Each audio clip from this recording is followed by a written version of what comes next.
అందరికీ వందనాలు. మీ పక్క వాళ్ళు పలకరించండి. బాగున్నారా అని అడిగారా? ప్రభు ప్రేమ ఎప్పుడు కూడా మనలో విభేదాన్ని, ఎడబాటుకి అవకాశం ఇవ్వక, ప్రేమ కలిగి నడుచుకోవడానికి ఎప్పుడు కూడా మనం అవకాశం ఇచ్చేవారిగా ఉండాలి. మనం ఆత్మీయంగా ఎలా ఎదగాలి అనే విషయాలు నేర్చుకుంటా వస్తూ ఉన్నాం. ఈరోజు మరొక విషయాన్ని నేర్చుకోవడానికి ప్రయత్నించేద్దాం. ఏంటి అంటే, చాలా వరకు ఆత్మీయంగా ఎదగాలి, బలము పొందాలి, ఆ పోరాటంలో దేవుని పక్షంగా నేను ఉండాలి, ఆ విశ్వాసంలో నేను అన్ని విషయాల్లో అభివృద్ధి పొందాలి అనే కాంక్ష చాలా మందిలో ఉన్నప్పటికీ కూడా పరిస్థితి కరెక్ట్గా మన ముందుకు వచ్చే సమయానికి శరీరమే గెలుస్తూ ఉంటుంది. ఎదగాలనే ఆశ అయితే మనలో ఆత్మీయంగా ఉన్న శరీరం ఆ సమయంలో, ఆ సందర్భంలో కరెక్ట్గా మనకంటే, మన ఆత్మీయ స్థితి కంటే శరీరపు స్థితి దాన్ని అధిగమించడానికి ఎక్కువగా ప్రయత్నం చేస్తూ ఉంటుంది. ఎందుకు అని అంటే, మనం ఆలోచిస్తే మనం దేవుని పక్షంగా దేవుని దగ్గరికి వచ్చేటప్పుడు మనకు నచ్చినవి, మనకి చేయగలిగినవి, మనకి సులభముగా అనిపించే చాలా విషయాల్లో దేవునిలో ఎదగడానికి ప్రయత్నం చేస్తాం. కానీ ఇది దేవునిలో ఎదగాలంటే ఇలా కష్టతరమైన మార్గంలో వెళ్ళాలి అని అనేటప్పుడు అది చేయడానికి మాత్రం మన మనస్సు కొంచెం ఎందుకో దూరం పరచబడ్డానికి మనం ఇష్టపడతా ఉంటాం. అంటే మనం చేయగలిగిన పరిస్థితుల్లో దేవుని దగ్గరికి వచ్చి చేసే వాటికంటే దేవుడు చెయ్యమంటున్న సంగతుల విషయంలో మనం చేయడానికి ఎప్పుడైతే ఒప్పుకుంటామో అది కష్టతరంగా ఉన్నా మనం ఆత్మీయంగా ఎదగడానికి చాలా సహాయపడతా ఉంటాయి. కాబట్టి మనం చేయగలిగే పరిస్థితుల కన్నా దేవుడు చెయ్యమన్న సంగతుల వైపు మన ఆలోచన, మన మనస్సు, మన శరీరము అన్నిటినీ లోపరిచినప్పుడు మనం ఆత్మీయంగా ఎదుగుదల అనేది మనలో ప్రారంభం అవడానికి దేవుడే సహాయకుడిగా ఉంటాడని దేవుని మాటలు చెప్తా ఉన్నాయి. ఫిలిప్పీలకు రాసిన పత్రిక 2వ అధ్యాయము 12వ వచనం 13వ వచనాన్ని ఒకసారి చదివితే మనం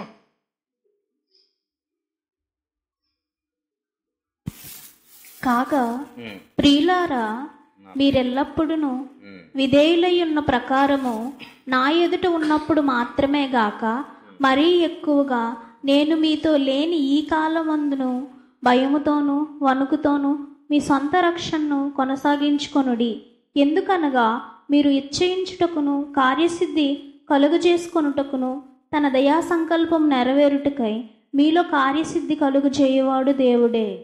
మనలో ఆ క్రియ, మనలో ఆ ఎదుగుదలకు కావలసిన ప్రతి ఒక్క పరిస్థితిని సిద్ధపరిచేవాడు, కలుగజేయవాడు ఎవరంట? ఆఖరి మాట ఏం చెప్తుంది? మీలో కార్యసిద్ధి కలుగజేయవాడు దేవుడే అని చెప్తా ఉంది. నేను నా రక్షణని కొనసాగించడానికి ఎప్పుడైతే ఇష్టపడతానో, ఆ రక్షణ నిమిత్తమే దేవుడు నన్ను ఎందుకు ఆయన పిలుచుకున్నాడో, ఏర్పరచుకున్నాడో, దేవుని కొరకు నేను ఏం చేయాలని ఆశపడుతున్నాడని నేను వెతకడానికి ఇష్టపడేటప్పుడు, నా మనస్సుని, నా శరీరాన్ని దేవుని మాటకు లోపరచడానికి సిద్ధపడినప్పుడు ఆయన నాలో కార్యసిద్ధి కలుగజేస్తాను అని చెప్తున్నాడు. అంటే నాకు సహాయం చేస్తాను అని చెప్తున్నాడు. కొన్ని పనులు చేసేటప్పుడు మనతో కొంతమంది చెప్తా ఉంటారు, ఏంటనంటే, సరే అక్క, నేను కూడా నీకు సహాయం చేస్తాను, పద చెయ్యి అని చెప్తా ఉంటారు కొన్ని పనులు మనం చేసేటప్పుడు. ఎందుకు అనంటే అది మంచి పని, మేలుకరమైన పని, ఇతరులకు లాభం కలిగించేది, క్షేమం కలిగించేదని నమ్మినప్పుడు కొంతమంది మనకు సహకరించడానికి ఇష్టపడతా ఉంటారు. అలాగే దేవుడు కూడా మనం ఆత్మీయంగా ఎదగాలి అని ఇష్టపడేటప్పుడు ఆయనే సహాయకుడిగా మన దగ్గరకు వస్తానని చెప్తున్నాడు. మనలో ప్రతి ఒక్క కార్యాన్ని నెరవేర్చడానికి కావలసిన ప్రతి ఒక్క పరిస్థితిని సిద్ధపరచడానికి దేవుడే అన్నిటినీ అనుకూలపరుస్తానని చెప్తున్నాడు. కాబట్టి దేవుడు సహాయం చేయడానికి మన దగ్గరికి వచ్చేటప్పుడు ఆయన ఏ పనులకు సహాయం చేస్తాడు, ఏ పనులకు సహాయం చేయడు చెప్పండి? దేవుడు మనలో పని చేయాలి అని అంటే ఎలాంటి పనులకు సహాయం చేస్తాడు, ఎలాంటి పనులకు సహాయం చేయడు? మంచి పనులకు దేవుడు ఏం చేస్తాడు? సహాయం చేస్తాడు. చెడు చేస్తానంటే, ప్రభా నాకు సినిమా చూడాలనిపిస్తుంది, ఆ సినిమా టీవీలో వచ్చేలా సహాయం చేయాలంటే చేస్తాడా? చేయడా? ఏండి అది చెడ్డ పనా?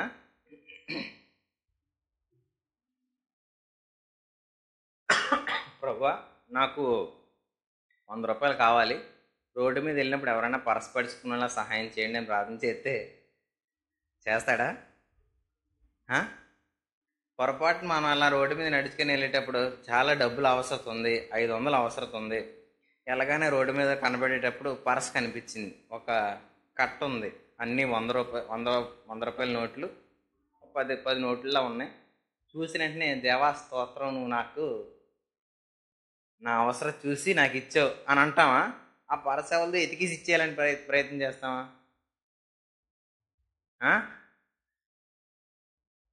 నిజం చెప్ప,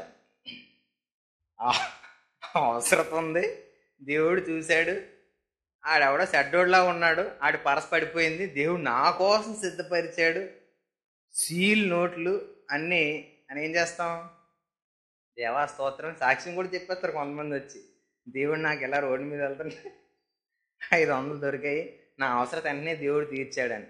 అమాయకత్వం అనాలో మరి ఇంకేమనుకోవాలో మనకు తెలియదు, కానీ కొంతమంది అలా చేస్తూ ఉంటారు. కానీ నిజానికి దేవుడు చూస్తున్నాడు, నేను చెడ్డ పని చేయడానికి దేవుడు ఎందుకు సహాయం చేస్తాడు అనే స్పృహ మనలోకి వస్తుందా?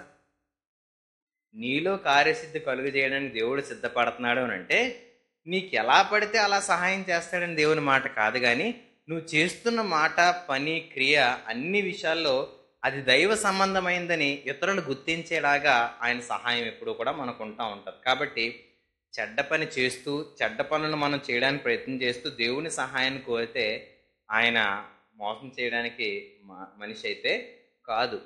కాబట్టి దేవుణ్ణి ఏ రకంగా కూడా మనం ప్రభా నీకు సాక్ష్యం చెప్తాను, నీకు కానుకిస్తాను, నీ మందిరానికి వస్తానని చెప్పి ఇలా రకరకాల మాటలు చెప్పి దేవుణ్ణి తప్పు పని చేయడానికి మనం ఎక్కడా ప్రేరేపించడానికి అవకాశం లేనే లేదు. కాబట్టి మంచి చేయడానికి ఎప్పుడైతే మన హృదయం సిద్ధపడతాదో నీలో కార్యం కలుగు చేయడానికి, ఆ పని చేయడానికి కావాల్సిన ప్రతి ఒక్క సహాయాన్ని దేవుడు ఎప్పుడు ఇవ్వడానికి మనలో ఉండడానికి ఎప్పుడు కూడా ఆయన ఇష్టపడతా ఉంటారు. కాబట్టి మనం ఎప్పుడు కూడా ఆ సహాయాన్ని దైవపక్షంగానే పొందుకోవడానికి ప్రయత్నం చేయాలి. అందుకే బైబిల్లో అంటది ఏంటనంటే, అన్యాయమైన సిరి విషయంలో నువ్వు నమ్మకంగా లేకపోతే నీ ధనాన్ని ఎవరు నీ సొంతం చేయగలరు అని చెప్పి దేవుని మాట చెప్తా ఉంటుంది. ఏంటనంటే అన్యాయంగా చాలా విషయాల్లో మనం సంపాదించుకోవడానికి దారులు మన ముందు ఎప్పుడూ కనపడతా ఉంటాయి, ఎప్పుడూ అవకాశం తీసుకోమని చెప్తా ఉంటాయి. పర్వాలేదులే, అవసరం వచ్చింది కాబట్టి ఇలా చేస్తున్నావు, లేకపోతే నువ్వు చేయవు కదా అని మానవ దృక్పథంతో మనం పర్వాలేదులే అనుకుని కొన్ని విషయాలకు ఎప్పుడైతే అవకాశం ఇస్తామో నీ కొరకు దేవుడు సిద్ధపరిచిన దాన్ని నువ్వు పొందుకోకుండా ఆ పనే ఆటంకపరుస్తుంది. అంటే దేవుడు నువ్వు ఆ తొందరపాటుతో ఆ చెడ్డ పని చేయకుండా ఆగగలిగితే నీ కోసం సిద్ధపరిచిన మేలైనది నీకు సొంతం చేయడానికి ఎప్పుడూ కూడా దేవుడు అవకాశం తీసుకొని మార్గాల్లో సరళం చేస్తాడు. కానీ మనం ఏం చేస్తామనంటే తొందరపాటు చర్యతో దేవుడిచ్చే ఉన్నతమైన ప్రణాళికల్లోంచి బయటికి తొలగిపోతూ ఉంటాం. అలా ఎప్పుడు అవకాశం తీసుకోవద్దు.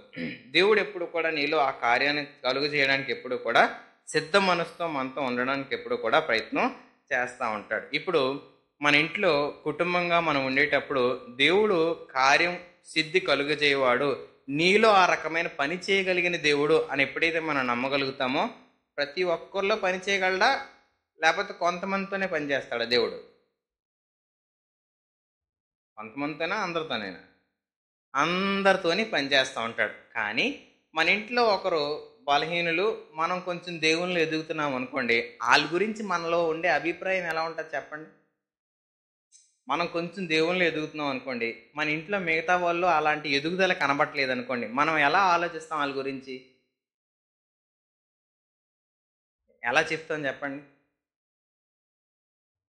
అంటే ఒక ఉదాహరణ ఆలోచిద్దాం. ఏంటనంటే ఇప్పుడు వీళ్ళిద్దరు అక్క చెల్లెలు ఉన్నారండి, నా ముందు ఉన్నారు కాబట్టి చెప్తున్నానే, వాళ్ళ గురించి నాకేం తెలుసని కాదు కానీ చెప్తున్నాను. వాళ్ళిద్దరు ఉన్నారు. ఇప్పుడు అక్క కొన్ని విషయాల్లో ఆత్మీయంగా ఎదుగుతుంది అనుకుందాం. చెల్లి అంటదే, సార్లే చెప్పావు కానీ ఇవన్నీ ఎలాగే చెప్తావే అని అంటుంది అనుకుందాం. అక్కకి ఎలాగనిపిస్తుంది అని అంటే, ఇది ఎదగవు నన్ను ఎదగనవట్లేదు అన్న భావన అక్క కలుగుతూ ఉంటుంది చెల్లి విషయంలో. కొద్ది రోజులకి ఏమంటుంది అని అంటే చెప్తుంది. చెల్లి తన మాట వినట్లేదు అనుకోండి, దీన్ని వదిలే ప్రభా, దీని సంగతి చూసుకో అని ఏదో రకమైన లోపల దుఃఖంతో భారంతో ఏదో ప్రార్థన చేసి ఆ రకంగా బుద్ధి నేర్పించు ప్రభా అని చెప్పి కొన్ని రకంగా మొరపెడతా ఉంటుంది. అది అక్క చెల్లెల సంబంధం కాబట్టి అలా ఉంటుంది. భార్య భర్త దగ్గరికి వస్తే ఎలా ఉంటుంది చెప్పండి? భర్త భార్య ఒకలా ఉన్నారు. భర్త ఏమో తాగుడు తిరుగుడు ఇలా ఉన్నాడు, భార్య మాత్రం దేవునిలో ప్రార్థన చేసి ఉన్నది. కలిసి నడవడానికి ఇష్టపడుతుందా?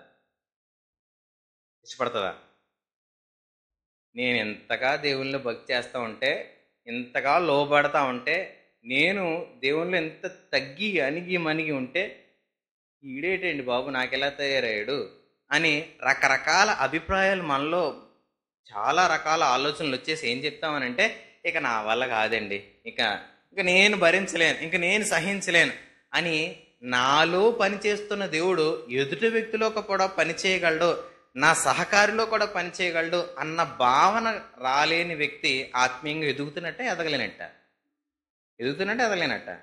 నీలో పనిచేయగలిగిన వాడు అందరిలోని పనిచేయగలిగిన వాడు అని నమ్మగలిగే స్థాయి ఎప్పుడైతే మనం నమ్ముతామో కార్యసిద్ధి కలుగు చేస్తూ ఉంటాడు. ప్రభువా, కుటుంబంగా ఏర్పాటు చేసావు, ఒక అక్కగా, ఒక చెల్లిగా, ఒక అన్నగా, ఒక భార్యగా, భర్తగా నన్ను ఈ కుటుంబంలో ఉంచావు. నన్ను ఏర్పరిచిన నీ కృప ఉన్నత సంకల్పాన్ని నేను ఎరిగి నీ అన్ని విషయాల్లో ఎదుగుతున్నాను. నా సహకారి ఎదగడానికి సహాయం చేయండి, నా అక్క ఎదగడానికి సహాయం చేయండి, నా చెల్లి ఎదగడానికి సహాయం చేయండి, నా అన్న ఎదగడానికి సహాయం చేయండి, నా అక్క ఎదగడానికి సహాయం చేయండి. వారిలో కావాల్సిన మార్పుకి నన్ను ఉపయోగించుకుంటావా? వాడుకో. వారిలో ఆ కార్యసిద్ధి రూపాన్ని ధరించడానికి నేనేమైనా ఉపయోగపడగలనా? నా మోకాళ్ళ బలం వాడుతాను, నా ఉపవాసాన్ని వాడుతాను, నా శరీరాన్ని అలగొట్టుకుంటాను అని ఒకరి గురించి దేవుడు వారి జీవితంలో పనిచేయడానికి నన్ను ఉపయోగించుకొని అడగడానికి మనసు ఉంటుందా? అసలు నమ్మం కదా మనం వచ్చిన బాధ. మనలో పనిచేస్తున్న దేవుడు అందరిలోనూ పనిచేయగలడు. అలా సిద్ధపడిన ఒక కుటుంబంలో చెప్పిన సాక్ష్యం ఏంటనంటే, పాపం భార్యని చాలా నల్లగొట్టి ఇబ్బంది పెడుతునేటప్పుడు, ఇంక నా వల్ల కాదు ప్రభువా, నన్నైనా మార్చు, ఆయనైనా మార్చు అని ఆ వేదనతో ఆవిడ ఎదురు చూస్తునేటప్పుడు ఒకరోజు ఈమె భక్తి యొక్క ఆ దేవునితో ఉన్న సంబంధం భర్తలో మార్పు కలిగజేస్తుంది. ఎలా అనంటే, ఆయన ఆవిడ ఇన్నిసార్లు చెప్తుంది, ఇన్ని రకాలుగా చెప్తుంది, నేను కూడా ఒకసారి ప్రార్థన చేద్దామని ఎందుకు ఆయన కూర్చొని ప్రార్థన చేస్తా ఉంటే దేవుడు అతనితో మాట్లాడంట, నీ వ్యసనములను నేను వహించానని. అసలు ఆయన బైబిలే ఎప్పుడూ చదవలేదు, ఈ మాట వినపడింది నాకు ఏంటని చెప్పి వాళ్ళ ఆవిడ దగ్గరికి వచ్చి చెప్పాడంట, అమ్మ ఏటో నాకు ఏదో పడుతున్నావు కదా, నేను కూడా ప్రార్థన చేద్దామని దేవుడు ఈ మాట చెప్పాడు, నాకెందుకో ఇంకా ఆ బలహీనత వైపు మనసు కూడా లేదు అని చెప్పి ఆలోచించి, ఆ మాట ఎక్కడుంది బైబిల్ అని అంటే ఆవిడ తీసి చెప్పిందంట. యెషయా 53 అధ్యాయంలో ఉంటుంది, మన బలహీనత ఆయన వహించాడని, ఇంక దేవుడు మిమ్మల్ని విడిపించాడని. ఈరోజు ఆ భార్య ఆమె భర్త విషయంలో దేవుడు అతడి జీవితంలో కార్యం చేయగలడని నమ్మి దేవుని దగ్గర విజ్ఞాపన చేసేటప్పుడు ఎన్ని సంవత్సరాలు పడుతుంది అనేది ఆలోచించలేదు, కానీ ఎన్ని సంవత్సరాలు పట్టినా ఆయన చేయగలిగిన సముద్రం అని చెప్పి ఆ భార్య నమ్మింది కాబట్టి ఆ భర్త జీవితంలో ఆ బలహీనత నుంచి విడుదల పొందుకున్నారు. ఈరోజు ఒక కొద్ది దినాలు మనం కొన్ని శ్రమలు తాళలేక దేవుని మీద నింద వేయడానికి సిద్ధపడుతున్న మనలో ఆత్మీయంగా దేవుడు కార్యసిద్ధి నీలో కలుగు చేశాడు అని అంటే ఎవరు మోసగాళ్ళు? మనమా? దేవుడా? ఈరోజు దేవుడు నాలో కొన్ని పనులు మార్పులు తీసుకొచ్చాడని చెప్తున్న మనము ఎదుటివారిలో కూడా కలుగు చేయడానికి సమర్థుడు అని నమ్మలేకపోతున్నాము అని అంటే అసలు నీలో జరిగిందా అనేది మనకి అనుమానించాల్సిన స్థితిగా మనకు కనబడుతూ ఉంటుంది. కాబట్టి కొంతమంది నమ్మలేరండి. ఏంటనంటే కొంతమంది అంటూ ఉంటారు, ఏంటనంటే అమ్మో ఆల్పిల్లడా, దండమేండి బాబు, ఆడేటండి బాబు అంత అల్లరోడు, అంత చిత్తినివాడు, నేను అలాంటి పిల్లల్ని ఎక్కడా చూడలేదు. ఈ మాటలు ఎప్పుడైనా మనం విన్నామా? ఎదుటివాడు పిల్లల గురించి ఇలా మాట్లాడడానికి చాలా సులువుగా మన నోట్లోంచి వచ్చేస్తాయి.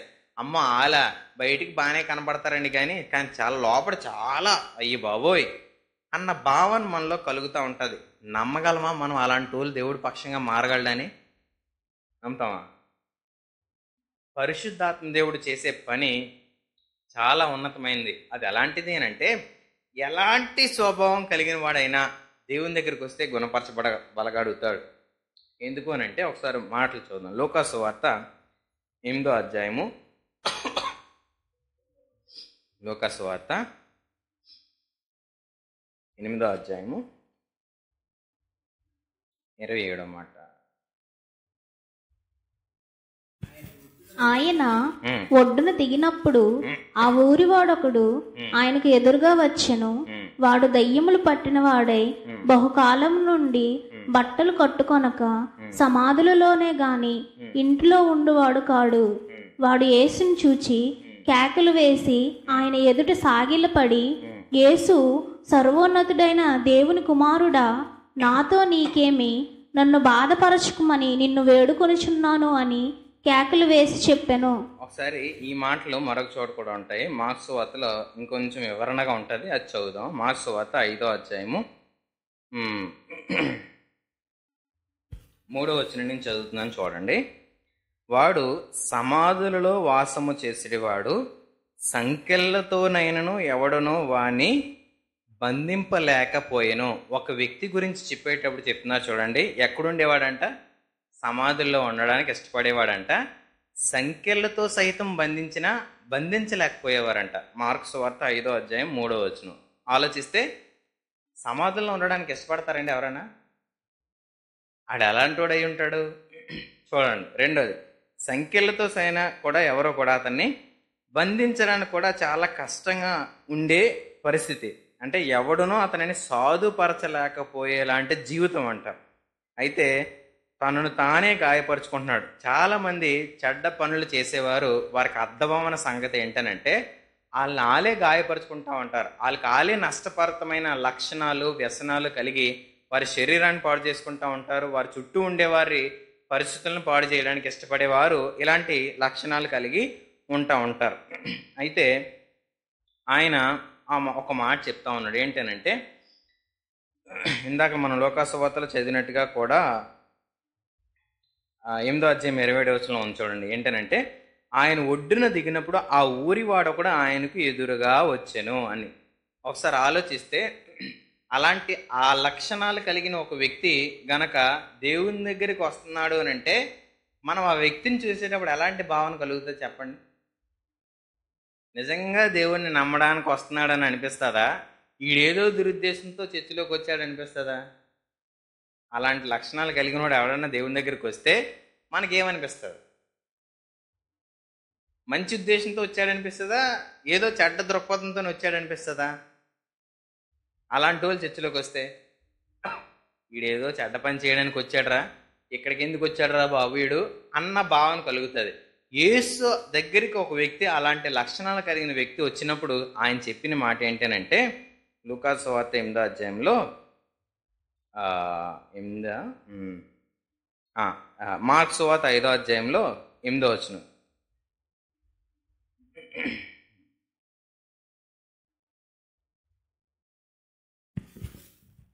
ఎందుకనగా ఆయన అపవిత్రాత్మ ఈ మనుష్యుని విడిచిపోమ్మని వానితో చెప్పాను.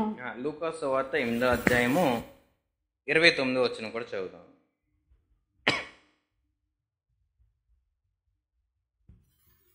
ఏలయనగా ఆయన ఆ మనుష్యుని విడిచి వెలుపలికి రమ్మని ఆ అపవిత్రాత్మకు ఆజ్ఞాపించెను. 2 సంగతులు చెప్తున్నాడు ఆయన. ఒకటి, బయటికి వచ్చేమని, అతన్ని విడిచి వెళ్ళమని 2 సంగతులు చెప్తా ఉన్నాడు. ఈరోజు ఒకసారి ఆలోచిస్తే దేవుడు మనలో పనిచేయడం ప్రారంభం అనడానికి రుజువు ఏంటి అంటే, మొదటిగా మనలో ఉన్న చెడ్డ సంబంధమైనది బయటికి వచ్చి మనల్ని విడిచి వెళ్ళిపోయే లాంటి జీవితానికి దేవుడు మనలో కార్యసిద్ధి కలుగజేస్తూ ఉంటాడు. అంటే దేవుని దగ్గరికి చాలా మంది వస్తూ ఉంటారు, కానీ వారిలో ఏ రకమైన మార్పు లేనట్టు వారిగా ఉంటారు. అంటే దేవుడు వాళ్ళలో ఏమాత్రం కూడా పనిచేయడానికి అవకాశం ఇవ్వలేని వారిగానే చాలా మంది ఉంటారు. కానీ కొంతమంది దేవుని దగ్గరికి వచ్చిన తర్వాత, ప్రభువా నువ్వు నాలోనికి రా, నాలోనికి వచ్చి పనిచేయి, నువ్వు నాలోకి వస్తే అపవిత్ర బయటికి వెళ్తుంది, నన్ను విడిచి వెళ్ళిపోతుంది అన్న భావనలోనికి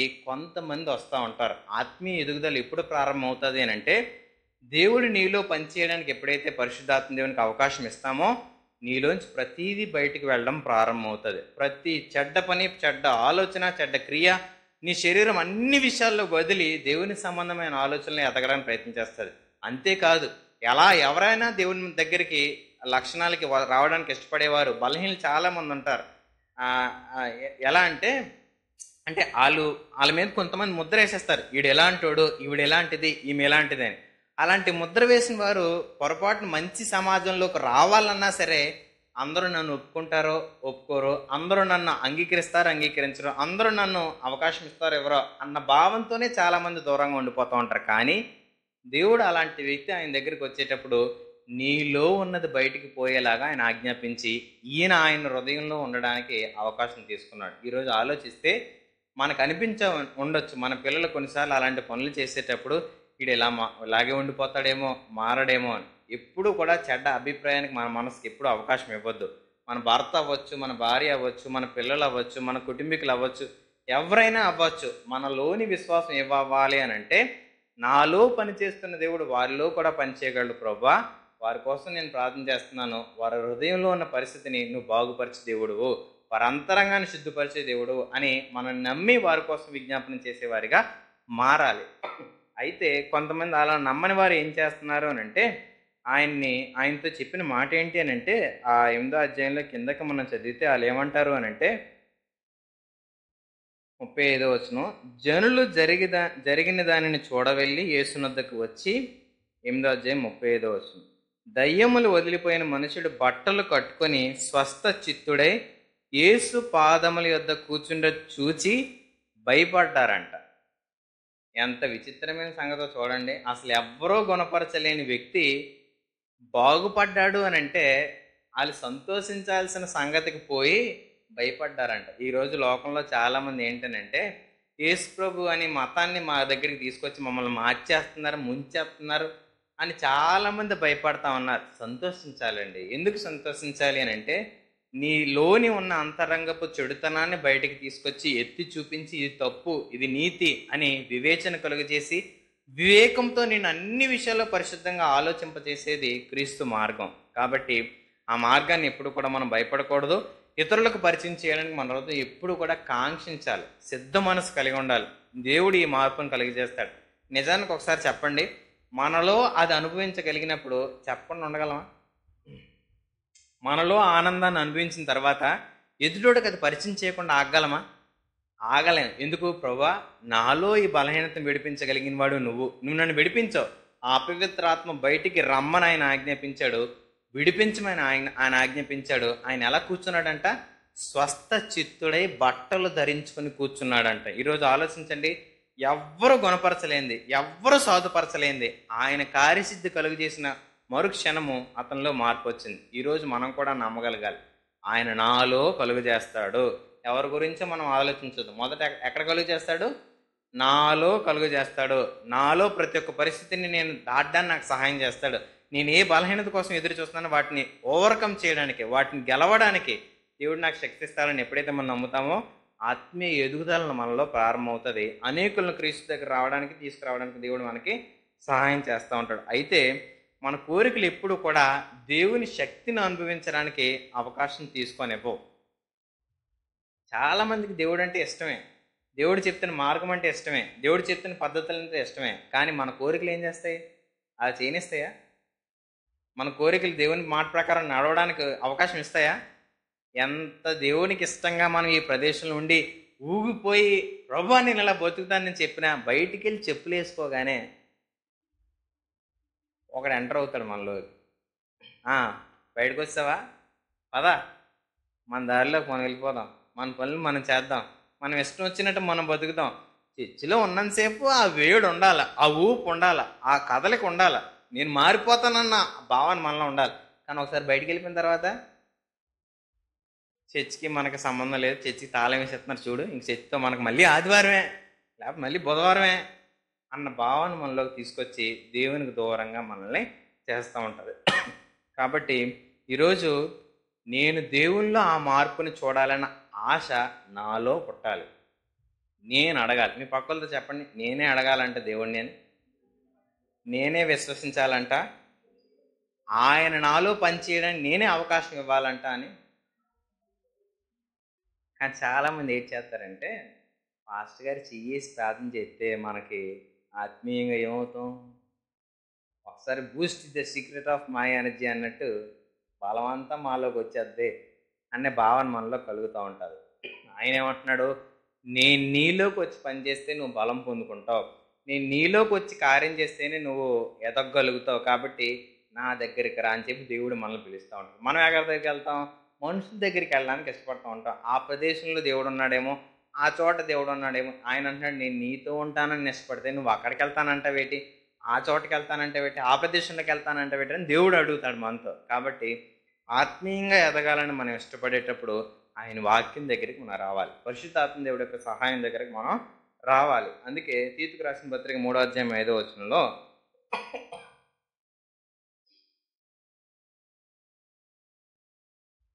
తీతుకు రాసిన పత్రిక 3వ అధ్యాయము 5వ వచనం, మనము నీతిని అనుసరించి చేసిన క్రియల మూలముగా కాక తన కనికరము చొప్పుననే పునర్జన్మ సంబంధమైన స్నానము ద్వారాను పరిశుద్ధాత్మ మనకు నూతన స్వభావము కలుగజేయుట ద్వారాను మనలను రక్షించెను.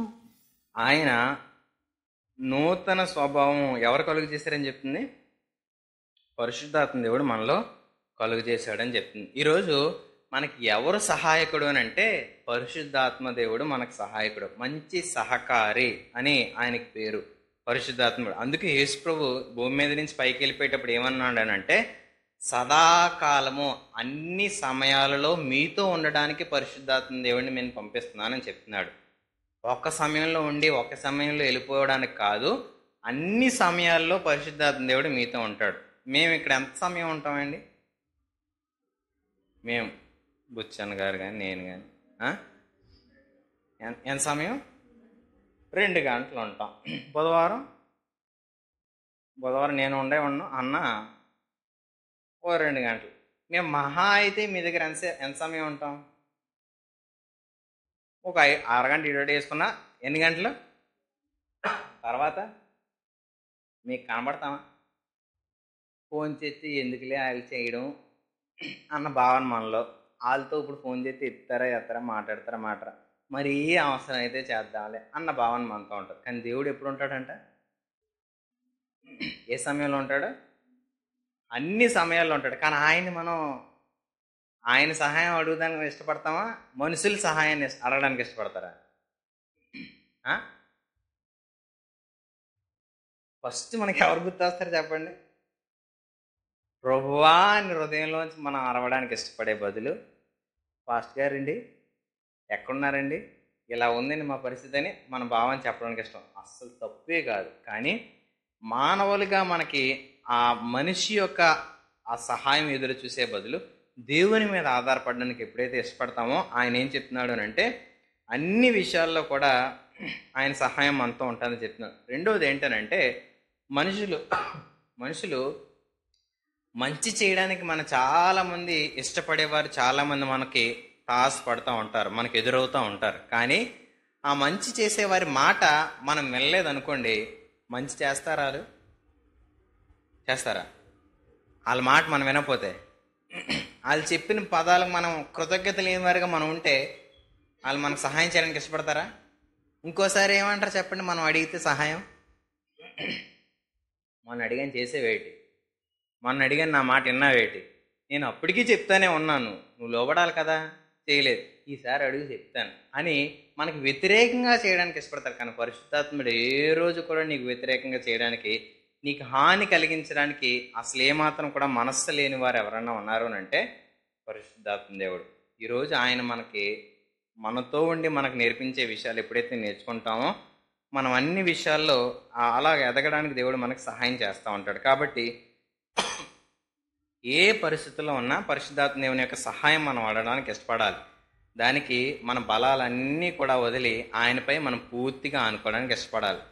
పరిశుద్ధాత్మ దేవుని యొక్క సహాయము ఒక్కసారి ఏ సందర్భంలో ఉన్నా ఒక్క క్షణం ఆ సమయంలో దేవా నాకు సహాయం చేయి అని మనం అడగడానికి ఇష్టపడాలి. ఆయన గురించి ఒక పాట కూడా మనం పాడతాం కదా, పరిశుద్ధాత్మ దేవుడా, ప్రియ పరిశుద్ధాత్మ దేవుడా, జ్ఞానము జ్ఞాపకము నీవేనయ్యా అని చెప్పి పాడుతూ ఉంటాం. నీకు ఆయన జ్ఞాపకం చేస్తాడండి. ఎంతలా ఏవైనా విషయం జ్ఞాపకం చేస్తాడంటే, కొన్నిసార్లు మనం తాళాలు ఇంట్లో ఎక్కడో పెట్టి మర్చిపోతూ ఉంటాం.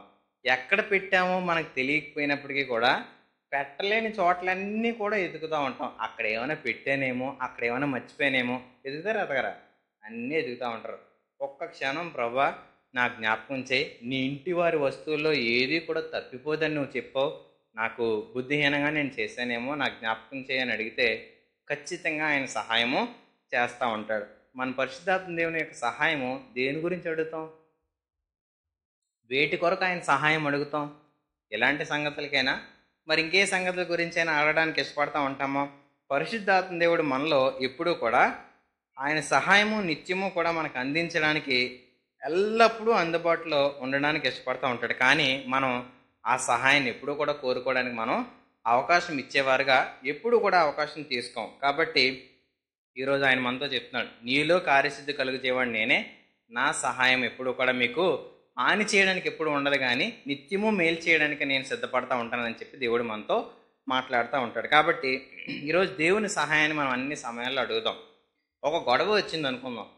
గొడవ వస్తే మనం దేవుని సహాయాన్ని ఏం అడుగుతాం చెప్పండి? గొడవ గెలవాలనుకుంటామా, సమాధానం పడాలనుకుంటామా? పరిశుద్ధాత్మని సహాయం. మన గొడవ గెలవాలనుకుంటామా, సమాధానం పడాలనుకుంటామా? మీ పక్కలు అనగానే ఒకసారి అందరు ఇక్కడే ఉన్నారా అండి? ఉన్నారా?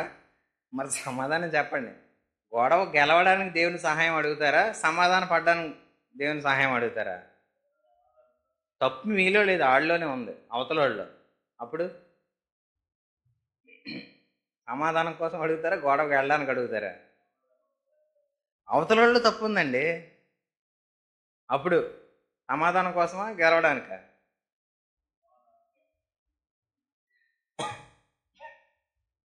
పరిశుద్ధాత్మ యొక్క సహాయం మనం ఎప్పుడైతే అడగడానికి ప్రారంభిస్తామో, ఈరోజు ఆ సఖ్యత దేవునితో మన రిలేషన్ ఎప్పుడైతే మంచిగా ఏర్పడడం ప్రారంభమవుతుందో, వ్యక్తితో ఎలా బతకాలో నేర్చుకుంటాం, ఇతరులతో ఎలా నడవాలో నేర్చుకుంటాం, ఒకరితో ఎలా మనం ముందు కొనసాగాలో నేర్చుకుంటాం. కానీ దేవునితో సరైన సంబంధం మనకు లేకపోతే మనిషితో ఎప్పటికీ సరైన సంబంధం మనకు నేర్చుకోలేము, సంపాదించుకోలేము. కాబట్టి ఆయనతో మనకి అన్ని సమయాల్లో మనకి మంచి సంబంధాన్ని ఏర్పాటు చేయడానికి మనం ఇప్పుడు దేవుని సహాయాన్ని అడగాలి. ఇప్పుడు మనం చాలా వరకు ఏమనుకుంటారంటే, మనం పరిశుద్ధాత్మ సహాయం గురించి పెద్ద పెద్ద సంగతులు వచ్చినప్పుడే దేవుని సహాయం అడగాలేమో, చిన్న చిన్న సంగతుల దగ్గర దేవుని సహాయం అడగకూడదేమో అనుకుంటారు. ప్రతి చిన్న సమయం కూడా మనం ఏదైనప్పటికీ కూడా దేవుని సహాయం మనం అడగొచ్చు. వంట చేసినప్పుడు అడగొచ్చా? వంట చేసినప్పుడు చేతికి 20 సంవత్సరాల ఎక్స్పీరియన్స్ ఉందండి, దేవుని అడగాల? 20 సంవత్సరాలు వంట చేసే ఎక్స్పీరియన్స్ ఉంది, దేవుని అడుగుతామా? అడగాలి. ఎప్పుడు అడుగుతామనంటే, మనకి ఇష్టం లేని వాళ్ళకి వంట వండుతున్నాం అనుకోండి, అప్పుడు ప్రభా కోపంతో కారం ఎక్కువ వేసేయకుండా, ఉప్పు ఎక్కువ వేసేయకుండా నన్ను అదుపు చెయ్యి, నా చేతిని అదుపు చెయ్యి, నా కళ్ళుని అదుపు చెయ్యి. వాళ్ళ మీద కోపంతో ఎక్కడ నేను వంట పాడు చేయకుండా అడగాల వద్దా? కొన్నిసార్లు మన జ్ఞానం, అతి జ్ఞానం ఏం చేస్తామనంటే, నాకు చెప్తారా మీరు అంటారా, సరైన అవకాశం దొరికింది మీకు చెప్తాను, మీ కడుపు మాడాలా? రకరకాల బుద్ధిహీనమైన ఆలోచనలు మనలోకి వస్తాయి. ప్రభువా, ఏ రకమైన చెడ్డ ప్రయత్నం నేను చేయకుండా నాకు సహాయం చేయి. పరిశుద్ధాత్మ దేవుని సహాయం మనం ఎప్పుడు కూడా మన అవసరతను తీర్చుకోవడానికి మాత్రమే కాదు, కానీ మన జీవితంలో ఎదుటివారి ఎడల ఏ రోజు కూడా అప్రయత్నంగా కూడా తప్పు ఆలోచన కూడా మనలో రాకుండా సహాయం చేయి ప్రభా. నా గుణాన్ని గుణపరచు, నా ఆలోచనను క్రమపరచు, నా శరీరాన్ని క్రమపరచు, నా మొత్తం అంతా కూడా సహాయం చేయనంటే ఆయన సహాయం చేస్తాడు. అందుకే ఆయన అంటాడు ఫిలిప్పీయులకు రాసిన పత్రిక 1:6 ఏంటనంటే, మొదటి దినము నుండి ఇది వరకు సువార్త విషయంలో మీరు నాతో పాలివారై ఉండట చూచి, మీలో ఈ సత్క్రియ ఆరంభించిన వాడు యేసుక్రీస్తు దినం వరకు దానిని కొనసాగించినని రూఢిగా నమ్ముచున్నాను అంటున్నాడు. అంటే ఒక్కసారి గనక మనం దేవుని మాటకు లోబడి మన జీవితం అంతటి మీద ఆయన పూర్తిగా అధికారంకి ఇస్తే, పరిశుద్ధమైన జీవితాన్ని మనం ప్రారంభించడం మాత్రమే కాదంట, కొనసాగించడానికి ఆయన సహాయం మనతో ఎల్లప్పుడూ ఉంటుందంట. అంటే దేవుని సహాయం తీసుకొని చాలామంది కొన్ని మంచి పనులు చేస్తారండి, కానీ కొంతకాలానికి చల్లబడిపోతారు, కొంతకాలానికి నెమ్మలించిపోతారు, కొంతకాలానికి ఇంక సరిపోద్దులే, ఇంకెలా చేసుకుంటూ పోతే మనకెవడు చేసి పెట్టినవాడు ఉండడు, మనమే చేసుకుంటూ పోవాలి అని అనుకుంటా ఉంటారు. కానీ ఏ రోజు ఆగకుండా అదే సంబంధమైన నీతి హృదయమైన, పరిశుద్ధ హృదయమైన హృదయంతో మనం ముందు కొనసాగాలి అని అంటే, మనలో ఆరంభించిన వాడు యేసుక్రీస్తు దినం వరకు దాన్ని కొనసాగిస్తాడంట. అంటే ఒకరోజు మంచిగా ప్రారంభించడానికి ఇష్టపడుతున్న మన జీవితాన్ని దేవుడు మరణించే దినం వరకు కూడా కొనసాగించడానికి దేవుడు ఏం చేస్తాడంట? సహాయం చేస్తాడండి. కాబట్టి ఈరోజు ఆయన ఆత్మ బలం మనం పొందుకొని ఏదైనా చేయడానికి ఇష్టపడాలి. ఇరుకు, ఇబ్బంది ఏదైనా సరే కూడా మనలో ఏ రకమైన కలవరం లేకుండా పరిశుద్ధాత్మని యొక్క సహాయంతో అన్ని విషయాలలో మనం దేవుని యొక్క బలముతో అన్ని పనులు చేయడానికి పరిశుద్ధాత్మైన సహాయం మనకి ఎప్పుడు కూడా తోడుగానే ఉంటుంది. ఆయన ఎప్పుడు కూడా మనం విడిచిపెట్టడు. ఆయన సహాయం ప్రతి చిన్న విషయం నుంచి ప్రతి పెద్ద విషయం వరకు కూడా మనం అడగొచ్చు. ఆయన అంత మంచి సహాయకుడు మరొకరు ఉండరు. ఆయన సహాయము ఏ రకమైన దురుద్దేశము లేనిది, హాని కలిగించే ఆలోచనలు లేనివి. అందుకే ఆయన అంటాడు కదా, మీ గురించి నా ఉద్దేశంలో ఏమాత్రం కూడా హానికరమైనవి కాదు కానీ క్షేమకరమైనవే, మంచికరమైనవే అని చెప్పి ఇర్మియా 29:11 అంటాడు. ఈరోజు ఆయన మంచి ఆలోచన మనం నేర్చుకొని అవలంబించి ఆత్మీయంగా ఎదగాలని ఆయన కోరుకుంటున్నాడు. కాబట్టి ఆ సహాయంతో మనం ఎదగడానికి ప్రయత్నం చేద్దాం. ప్రార్థన చేసుకుందాం.